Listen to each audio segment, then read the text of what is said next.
Bismillahirrahmanirrahim. Assalamualaikum warahmatullahi wabarakatuh.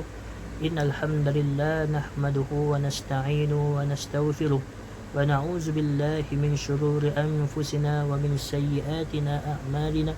May yahdihillahu fala mudilla lahu wa may yudlil fala hadiya lahu. Ashhadu an la ilaha illallah wahdahu la syarika lahu wa ashhadu anna Muhammadan 'abduhu wa rasuluh. Puji beserta syukur marilah kita panjatkan kepada Allah Subhanahu wa taala yang telah memberikan beribu-ribu nikmat, dan tidak lupa juga salawat dan salam tercurahkan kepada Nabi Muhammad sallallahu alaihi wasallam serta keluarga baginda dan juga sahabat-sahabat baginda.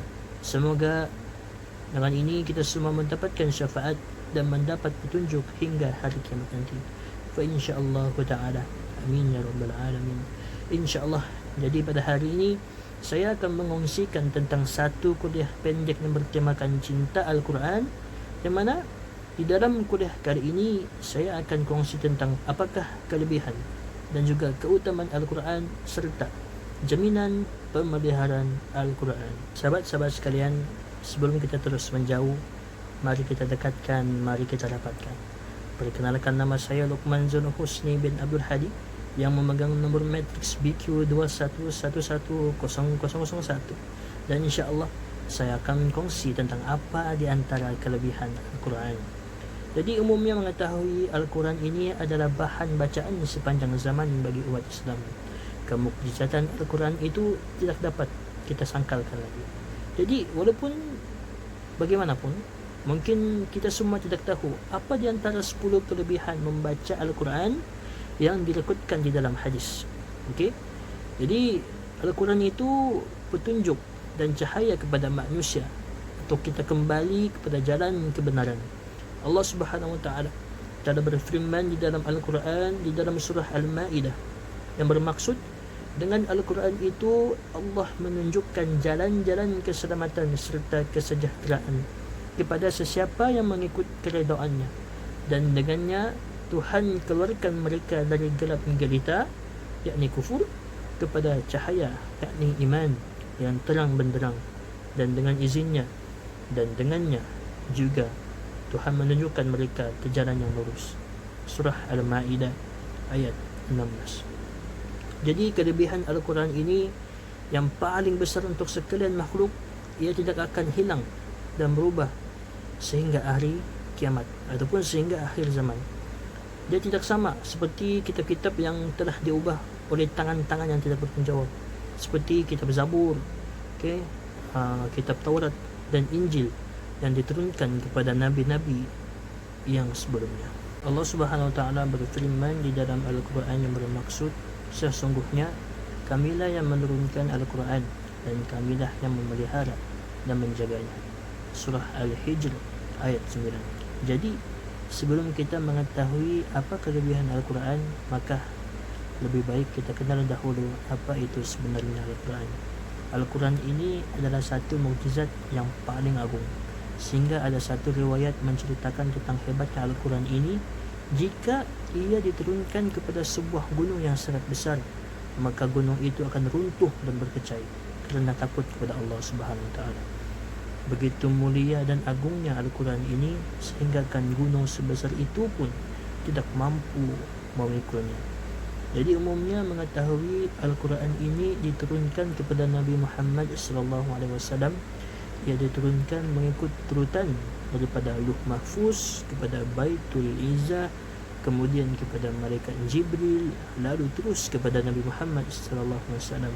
Dan semua juga tahu tentang peristiwa nuzul Al-Quran, yang mana pertama kalinya ayat Al-Quran ini turun ke bumi sehinggakan langit itu seakan-akan pecah.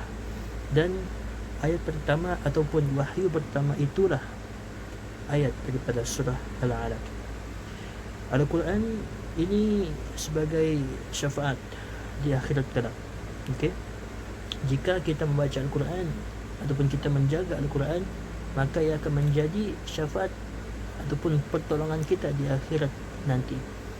Daripada Abu Umamah radhiyallahu anhu meriwayatkan, Aku mendengar Rasulullah SAW bersabda, bacalah Al-Quran, sesungguhnya ia akan datang di hari kiamat sebagai syafaat ataupun pertolongan. Dan di antara kelebihan Al-Quran, Allah Subhanahu Wa Taala mengangkat martabat golongan pembaca Al-Quran. Daripada Umar bin Al-Khattab radhiyallahu anhu bahawa Nabi Muhammad sallallahu alaihi wasallam bersabda, sesungguhnya Allah mengangkat martabat beberapa golongan dan merendahkan martabat yang lain dengan sebab Al-Quran. Okey. Jadi dengan membaca Al-Quran saja tinggi martabat kita di sisi Allah Subhanahu Wa Taala. Kerana apa? Kerana Al-Quran ini kata-kata Allah ataupun nama lainnya kalamullah. Maka dari situ apabila kita membaca Al-Quran, maka seolah-olah kita mendengar dan berdialog dengan Allah Subhanahu Wa Taala.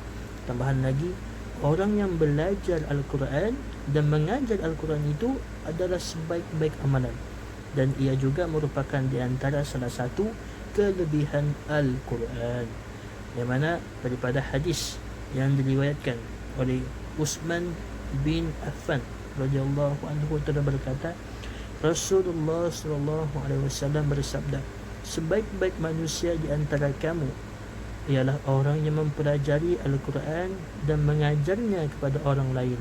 Okey. Jadi hebatnya Al-Quran ini bukan saja menjadi pembela kita ataupun menjadi syafaat di akhirat kelak, tetapi juga mampu meningkatkan ataupun menaikkan martabat seseorang yang membacanya. Jadi dua pahala. Okey. Apabila kita sebut pasal Al-Quran, membaca Al-Quran, kita akan datangkan dengan dua pahala bagi orang yang susah menyebut dan membaca Al-Quran. Okey. Daripada Aisyah radhiyallahu anhu telah berkata, bersabda Rasulullah sallallahu alaihi wasallam, orang yang membaca Al-Quran dan susah untuk menyebut ayatnya, ia mendapat dua pahala. Nah, jadi apa lagi alasan kita untuk bermalas-malasan dalam membaca Al-Quran? Bukankah dengan membacanya saja kita mendapat syafaat? Dan walaupun tersekat-sekat, masih mendapat dua ganjaran pahala. Apatah lagi orang yang mengajar Al-Quran ini adalah sebaik-baik amalan. Maka dari itu, Al-Quran ini bukan satu benda yang sia-sia jika kita usaha dalam mempelajari dan menjaganya. Terlalu banyak kelebihan yang kita peroleh jika berkaitan dengan Al-Quran ini. Kita ambil satu contoh tentang seorang penghafal Al-Quran, iaitu Hafiz Al-Quran. Apa itu Hafiz? Hafiz di dalam makna bahasa Arab ialah jaga. Hafiz Al-Quran, penjaga Al-Quran.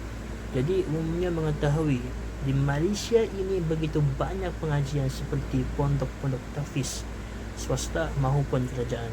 Maka dari sini kita belajar Hafiz Al-Quran ini ia ditekankan untuk menghafal 30 juzuk Al-Quran. Bukan setakat menghafalnya sahaja, mereka disuruh untuk faham dan hafal maksudnya. Dan kemudian itu disuruh pula untuk mempraktikkan apa yang ada di dalam Al-Quran menjadi rutin harian mereka. Saya sempat menjalani 3 tahun pengajian diploma tahfiz Al-Quran. Saya terkesan oleh kata-kata murabbina yang mana ia beritahu, orang yang betul-betul menjaga Al-Quran ini, Allah jaga dia. Allah jaga dari bermacam-macam aspek.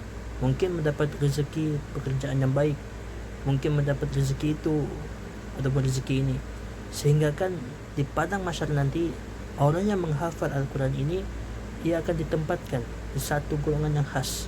Okey. Bukan itu saja, ibu bapa mereka juga dipakaikan dengan pakaian-pakaian dan mahkota daripada mahkota emas daripada syurga. Tapi jangan khawatir, jangan risau. Okey, Allah Subhanahu Wa Taala itu Maha Adil dan Maha Besar. Kita yang tidak mampu membaca Al-Quran ataupun tidak mampu menghafal Al-Quran juga tidak lari ataupun pasti akan mendapat syafaat daripada Allah Subhanahu Wa Taala. Yang terakhir sekali, jaminan pemeliharaan Al-Quran tidak dapat disangkal lagi. Jika kita jaga Al-Quran, maka Al-Quran akan jaga kita. Jika kita beramal dengan Al-Quran, Al-Quran juga akan jaga kita. Dan jika kita jaga amal, amal akan jaga kita. Amal apa? Amalan membaca Al-Quran. Jadi syukur lagi dan lagi sampai tiada lagi. Sekian sahaja kuliah pendek saya yang tidak seberapa ini. Saya akhiri dengan wabillahi taufiq wal hidayah. Assalamualaikum warahmatullahi wabarakatuh.